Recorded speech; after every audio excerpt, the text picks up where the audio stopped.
जय हिंद एवरीवन।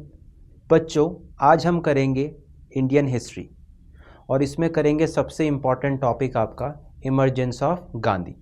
तो Gandhian era से आप देखेंगे आपके most of the competition examination में क्वेश्चन आते हैं, स्पेसिफिक योर डिफेंस एग्ज़ाम। तो इसके बारे में आज हम करेंगे। तो आपका क्या है, इमर्जेंस ऑफ गांधी जी है। तो बच्चों, आप सभी को पता है कि जो गांधी जी हैं, ठीक है, उन्हें क्या कहते हैं, उन्हें फादर ऑफ द नेशन भी कहते हैं ना, पता होगा आपको। नोट में गांधी जी का ही नाम आता है और उन्हीं की फ़ोटो आती है, ठीक है। तो Gandhi ji has a huge contribution in our freedom struggle. जैसे ही गांधी जी आते हैं कहाँ, इंडिया में, तब इंडिया का जो मूवमेंट रहता है, नेशनल मूवमेंट रहता है, वो बहुत ही कैसे हो जाता है, वो बहुत ही रैपिड स्पीड में चलने लगता है, ठीक है।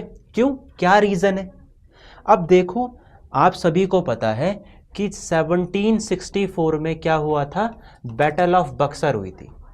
तो बैटल ऑफ बक्सर कब हुई थी बच्चों? 1764 में हुई थी। अब जब बैटल ऑफ बक्सर हुई तो उसके बाद क्या हुआ कि जो दीवानी राइट था, जो क्या था बच्चों, दीवानी राइट। दीवानी राइट क्या था? Right over revenue. Diwani right क्या था? राइट ओवर रेवेन्यू था बच्चों। तो दीवानी राइट कहाँ का? बंगाल का हो गया, ठीक है। दूसरा कहाँ का हो गया? बिहार का हो गया। और तीसरा उड़ीसा का। ये ब्रिटिशर्स के पास चले गए थे। राइट ओवर रेवेन्यू किसके पास चला गया? ब्रिटिशर्स के बाद। और यहीं से हम इस्टेब्लिश करते हैं ब्रिटिशर्स का रूल इन इंडिया। उसके बाद देखो 1857 की क्रांति हुई, बहुत सारी चीजें हुई, है ना। पर अब हम करने वाले हैं गांधी जी के बारे में। तो गांधी जी क्या है? गांधी जी इंडिया में आते हैं कब? 9 जनवरी 1915 में। 9 जनवरी को ही हम क्या मनाते हैं? प्रवासी भारतीय दिवस मनाते हैं बच्चों। तो प्रवासी भारतीय दिवस कब मनाते हैं? 9 जनवरी को ही हम मनाते हैं प्रवासी भारतीय दिवस, याद रखेंगे। इसमें क्या करते हैं हम? कॉमेमोरेट करते हैं जो भी हमारे विदेशों में काम करने वाले वर्कर हैं, जो कि इंडिया की जीडीपी में कंट्रीब्यूट कर रहे हैं बच्चों, ठीक है, ये याद रखेंगे। अब गांधी जी इससे पहले कहां थे? साउथ अफ्रीका थे। तो साउथ अफ्रीका में जब उन्होंने अच्छा क्या किया, सत्याग्रह मूवमेंट चलाया, वहां के लोगों को राइट्स दिलाए। तो जब गांधी जी इंडिया में आए तो इंडियंस ने भी सोचा कि यार हमारे लिए कुछ ना कुछ तो हो गई। इसीलिए गांधीयन एरा हमारे लिए इंपॉर्टेंट हो जाता है, क्योंकि इससे पहले जितने भी मूवमेंट रहेंगे ना, वो कंसाइज रहेंगे। पर जैसे गांधी जी आएंगे तो ये मूवमेंट मास में कन्वर्ट हो जाएगा। Mass movement will be started, ठीक है। तो ये कुछ क्रोनोलॉजी है जो गांधी जी के मूवमेंट के बारे में आएंगे। वो सबसे पहले कहां पे आएंगे? वो बनारस हिंदू यूनिवर्सिटी में आएंगे, बीएचयू में। बीएचयू में 1915 में वो एक कांग्रेस की मीटिंग अटेंड करेंगे और उसके बाद वो देखेंगे कि जो मीटिंग में आ रखे हैं वो केवल elite section of the society आ रखा है इंडिया का। इंडिया के वो लोग नहीं आ रखे जिनको परेशानी है, दुविधा है। तो गांधी जी 2 साल के लिए क्या करेंगे? पूरे के पूरा भारत भ्रमण करेंगे और उसके बाद उनका सबसे पहला मूवमेंट स्टार्ट होगा आपका चंपारण सत्याग्रह 1917। उसके बाद अहमदाबाद मिल स्ट्राइक 1918, खेड़ा सत्याग्रह 1918, नॉन कॉपरेशन मूवमेंट 1920, खिलाफत आंदोलन, रॉलेट एक्ट आएगा आपका 1919 में, जलियांवाला बाग मैसेकर, ठीक है। जलियांवाला बाग मैसेकर कब होगा? 1919 में होगा। हंटर कमीशन भी 1919 में बनेगा। नॉन कॉपरेशन मूवमेंट 1920, खिलाफत मूवमेंट थोड़ा पहले स्टार्ट हो जाएगा 1919 में, ठीक है। 1922 में ये वाली सिचुएशन होगी हमारी। स्वराज पार्टी बनेगी 1925 में। नेहरू रिपोर्ट आएगी 1928 में। सिविल डिसोबीडियंस मूवमेंट आएगा 1930 में। तो ये कुछ क्रोनोलॉजी है, हम इसके बारे में आज पढ़ेंगे, ठीक है। चलो स्टार्ट करते हैं।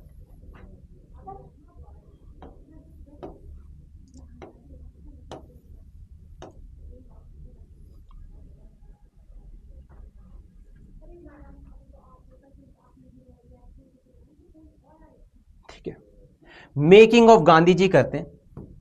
क्या करते हैं हम? मेकिंग ऑफ गांधी जी करते हैं, ठीक है। तो अगर गांधी जी की हम बात करें तो ये कब बॉर्न हुए थे? 2 अक्टूबर को 1869, 2 अक्टूबर 1869 को हम क्या मनाते हैं? हमने स्टार्ट किया था अपना स्वच्छ भारत अभियान। तो जो आपका स्वच्छ भारत अभियान है, स्वच्छ भारत अभियान है ना, तो हमने किस दिन से स्टार्ट किया था? 2 अक्टूबर से स्टार्ट किया था। और 2 अक्टूबर को बच्चों हम क्या मनाते हैं? गांधी जयंती मनाते हैं, क्योंकि गांधी जी का जन्म हुआ था 1869 में। कहां? पोरबंदर में। ठीक है, कौन सा डिस्ट्रिक्ट था? तो काठियावाड़ डिस्ट्रिक्ट। ठीक है, पूरा नाम क्या है इनका? मोहनदास करमचंद गांधी। क्लियर? उसके बाद ये क्या करेंगे? बाहर जाएंगे अपनी स्टडीज़ के लिए, है ना। स्टडीज़ के लिए इंग्लैंड जाएंगे और वहाँ से ये बैरिस्टर की उपाधि लेके आ जाएंगे। ठीक है, अब जब ये बैरिस्टर की उपाधि लेके आते हैं भारत में, तो ये काम ढूंढ रहे होते हैं, इनको वैसा काम नहीं मिलता जो इन्हें चाहिए था, उतने पैसे नहीं मिलते हैं। तो इन्हें एक साउथ अफ्रीका से एक लॉयर बुलाता है जिसका नाम रहता है दादा अब्दुल्ला। बोलता है कि तुम मेरे पास आ जाओ, मेरे असिस्टेंट बन जाओ, मेरे यहाँ काम करो। तो जब गांधी जी जब वहां जाते हैं ना साउथ अफ्रीका में, तो वो देखते हैं कि यार बहुत एट्रॉसिटीज हो रही हैं। किसके साथ? इंडियंस के साथ, जो वहां पे काले लोग हैं। जो कि गांधी जी अनसेटिस्फाइड हो जाते हैं, क्योंकि जब गांधी जी ट्रैवल कर रहे होते हैं वहीं पे ट्रेन में, तो क्या होता है, गांधी जी को ना बाहर फेंक देते हैं वो ट्रेन से।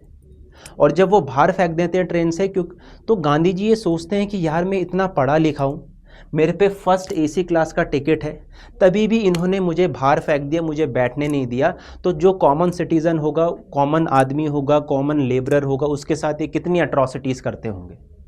तो उस वजह से गांधी जी ने स्टार्ट कर दिया अपना सत्याग्रह कहाँ? साउथ अफ्रीका में। अब देखो, back to back Gandhi ji वहाँ पे बैटिंग करेंगे और बैक टू बैक क्या होगा? गांधी जी रन स्कोर करेंगे। मतलब क्या है? जितने भी मूवमेंट वहां पे चलाए जाएंगे गांधी जी के द्वारा, वो सारे के सारे कैसे रहेंगे बच्चों? सक्सेसफुल रहेंगे। ठीक है, तो अब देखो, गांधी जी जब स्टार्ट करते हैं सत्याग्रह वहां पे, तो सबसे पहले वो एक पार्टी फॉर्म करते हैं जिसका नाम रहता है नेटल कांग्रेस। कांग्रेस का मतलब क्या रहता है? ग्रुप।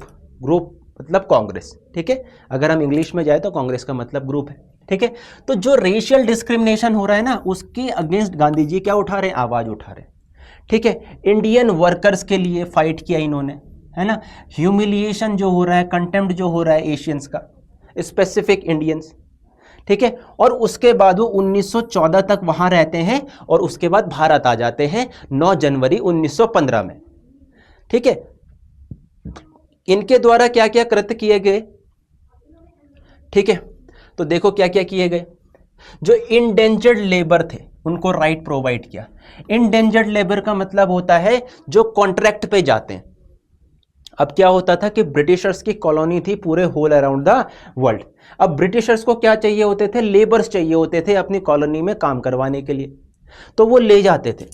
अब जब वो ले जाते थे तो जब तक जवान रहते थे इंडियन लेबर, तो उनसे काम करवाते थे, और आफ्टर दैट वो क्या करते थे? आफ्टर दैट उनको घर भेज देते थे।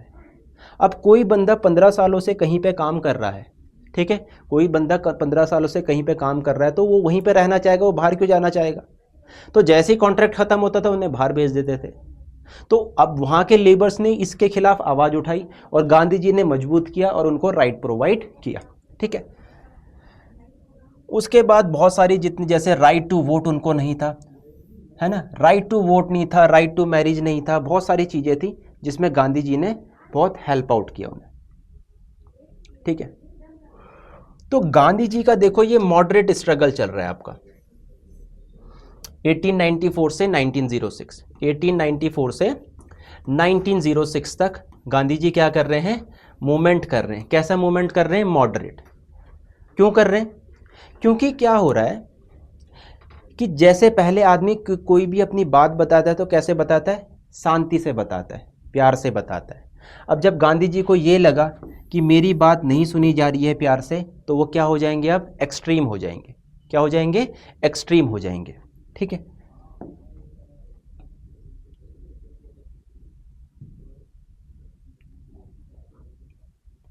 ठीक है, अब देखो गांधी जी कैसे हो गए? एक्सट्रीम हो गए। ठीक है, अब ये है उनका फेस कौन सा वाला? एक्सट्रीम वाला, 1906 से। तो 1894 से लेके 1906 तक वो कैसे रहेंगे? मॉडरेट रहेंगे। मॉडरेट मतलब कोई भी बात कहने का उनका तरीका रहेगा, प्रेयर करेंगे, रिक्वेस्ट करेंगे कि आप इस चीज़ को हटा दीजिए, ये लोगों के लिए ठीक नहीं है, बहुत सारे लोग इससे प्रभावित हो रहे हैं। अब जब आप किसी से प्यार से बात करोगे, वो मान नहीं रहा, तो आप कैसे रूप में आओगे? अपने एक्सट्रीम रूप में आओगे क्या? तब आप गुस्से से बोलोगे क्या? अब जब गुस्से से बोलोगे तो वो मानेंगे आपकी बात? तो मानेंगे। तो यहाँ से गांधी जी का जो सत्याग्रह होता है वो एक्सट्रीमिस्ट हो जाता है। सत्याग्रह का मतलब ये है कि सत्य का आग्रह, कि जो सच चीज़ है, जो सही चीज़ है वो करो लोगों के लिए, ठीक है। तो जितने भी आपके लेबर्स वगैरह रहते हैं उनके लिए गांधी जी स्टार्ट करते हैं आपका सत्याग्रह, ठीक है।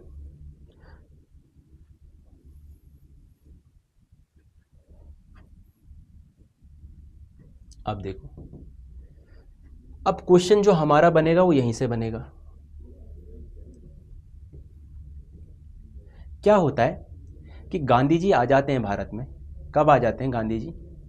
1915 में आ जाते हैं। उसके बाद वो क्या करते हैं, जब वो पहली बार जब भारत में आते हैं तो वो देखते हैं कि यहाँ पे क्या हो रहा है, यहाँ पे एक मीटिंग हो रही है कांग्रेस की। एक क्या हो रही है? मीटिंग हो रही है, किसकी? कांग्रेस की। अब कांग्रेस उस समय सबसे बड़ी पार्टी रहती है भारत की। कांग्रेस की स्थापना 1885 में करी थी किसने? एलन ऑक्टेवियन ह्यूम ने। एओ ह्यूम ने किसकी स्थापना करी? तो आप बोलोगे कांग्रेस की। अब कांग्रेस की स्थापना करी 1885 में। तो कांग्रेस हर साल मीटिंग करती थी कि हम अपने लोगों के लिए कैसे बेहतर कर सकते हैं, क्या क्या ऐसे मुद्दे हैं जो हम सरकार के खिलाफ उठा सकते हैं पार्लियामेंट में जाके। अब जब गांधी जी आए उस मीटिंग को अटेंड करने के लिए, तो गांधी जी ने देखा कि ये लोग तो अलग ही चीज बोल रहे हैं, पर जनता अलग ही चीज से परेशान है, ठीक है। मतलब वो जो एलिट सेक्शन है वो अपनी ही बात कर रहा है कि ऐसा होना चाहिए, वैसा होना चाहिए। कॉमन एस्पिरेशंस की तो बात ही नहीं कर रहा है, कॉमन लोगों की तो बात ही नहीं कर रहे हैं। तो गांधी जी ने बोला कि सबसे पहले मैं पूरे के पूरे भारत घूमूंगा, उसके बाद मैं देखूंगा कि कौन सा मूवमेंट पकड़ना है ताकि हम अंग्रेजों की ईंट से ईंट बजा दें, ठीक है। तो ये गांधी जी का पैटर्न रहता है किसी भी चीज को करने का। साउथ अफ्रीका में भी वो किसी की बात नहीं मानते थे, वो पहले खुद देखते थे चीजें क्या है, उसके बाद उस मुद्दे को वो पकड़ते थे। उस मुद्दे को पकड़ के वो क्या बनाते थे? उसको बड़ा इश्यू बनाते थे, नेशनल इश्यू बनाते थे। और जब बड़ा इश्यू बनता था तो बड़े लोग जुड़ते थे उसके साथ, और जब ह्यूज नंबर में लोग आएंगे तो सरकार के ऊपर प्रेशर पड़ेगा क्या?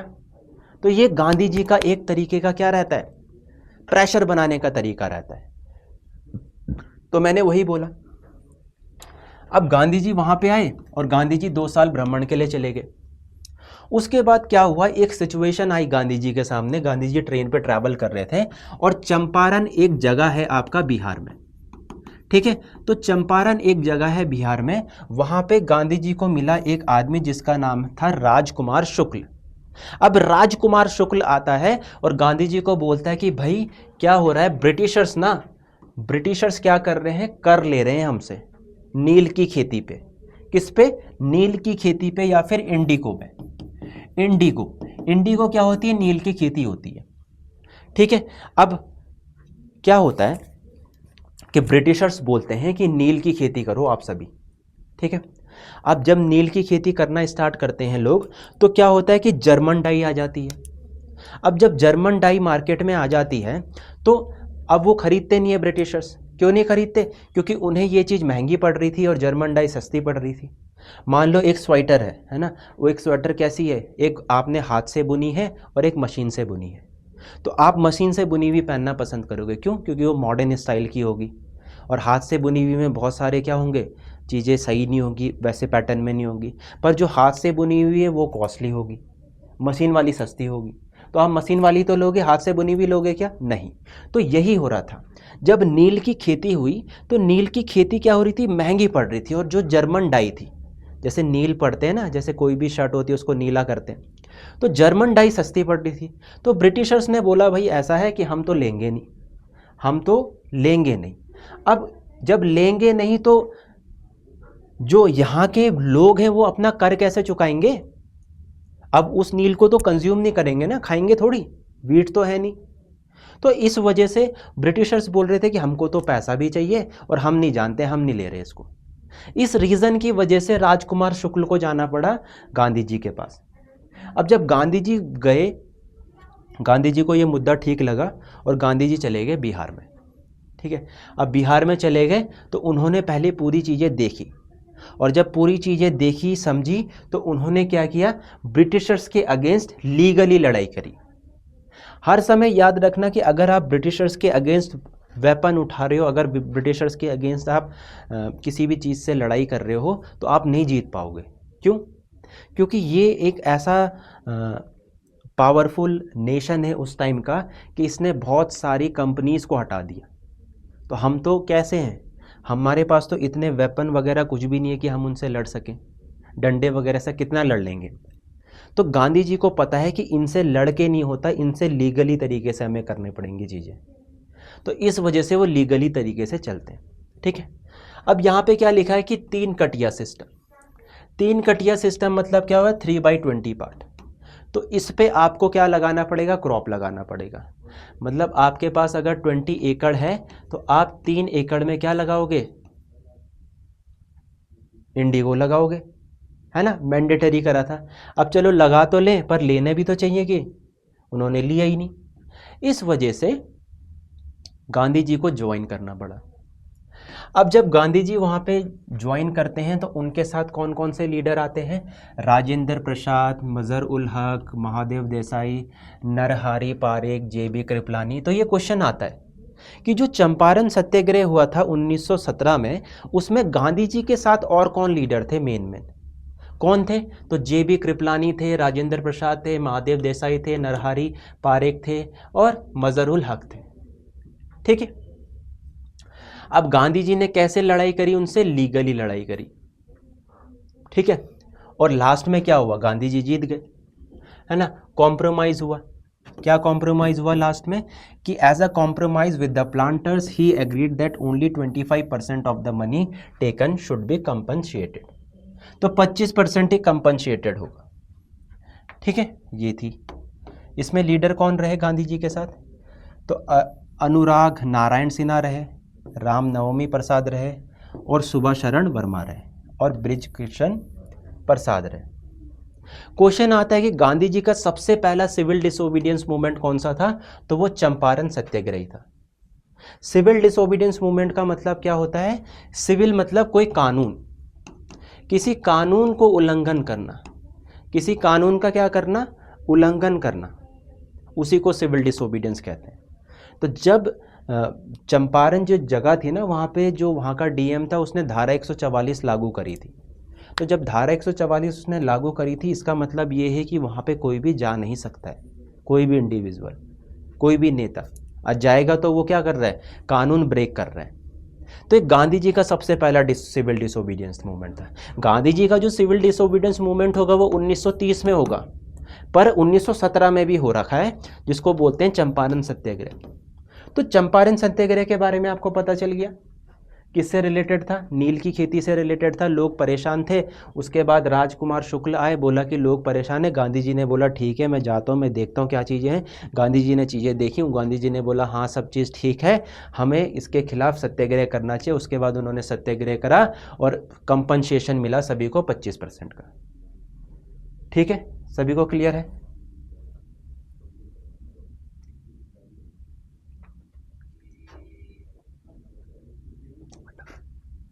ठीक है।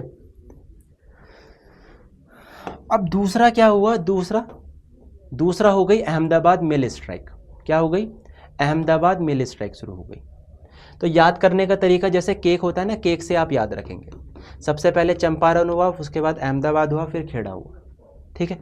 अहमदाबाद में क्या हुआ कि वर्ल्ड वॉर का टाइम चल रहा है बच्चों, ये पहली वर्ल्ड वॉर, पहला विश्व युद्ध स्टार्ट हुआ था आपका कब, 1914 से लेके 1918, और इंडिया भी विश्व युद्ध का टेक पार्ट कर रहा है।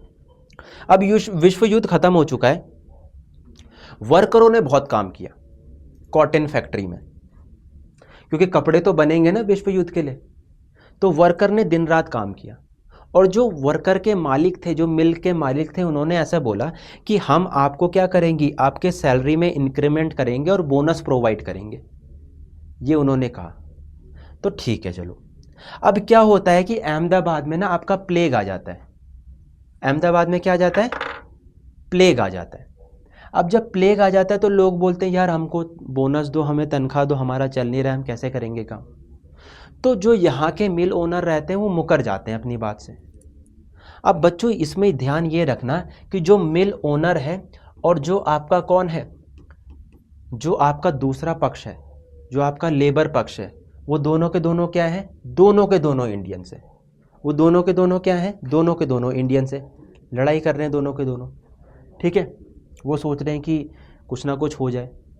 अब गांधी जी के लिए बड़ा धर्म संकट हो गया, क्योंकि जो मालिक हैं वो गांधी जी के दोस्त हैं और जो लोग लड़ाई कर रहे हैं वो अपने सत्य के लिए लड़ाई कर रहे हैं। और गांधी जी का तो उसूल है किसका, नॉन वायलेंस एंड ट्रुथ का।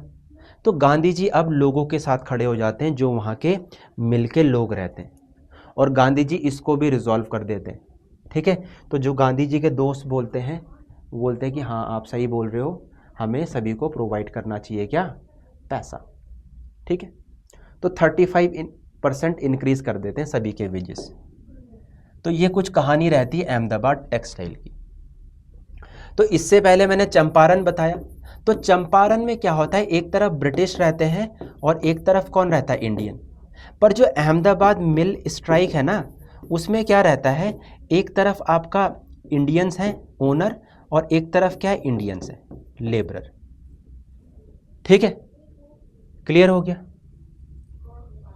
और जो इंडियन ओनर्स हैं वो गांधी जी के दोस्त हैं, पर गांधी जी को कुछ ना कुछ तो करना ही था, तो इन्होंने क्या कर दिया, हेल्प आउट कर दिया और सारी की सारी चीज़ें क्लियर हो गई, ठीक है। तो सभी की सैलरी में कितना हाइक हो गया, 20% का हाइक हो गया। पूरी कहानी मैंने आपको बता दी, ठीक है बच्चों। तो आज हम यही दोनों करेंगे, बाकी कल करते हैं। जय हिंद।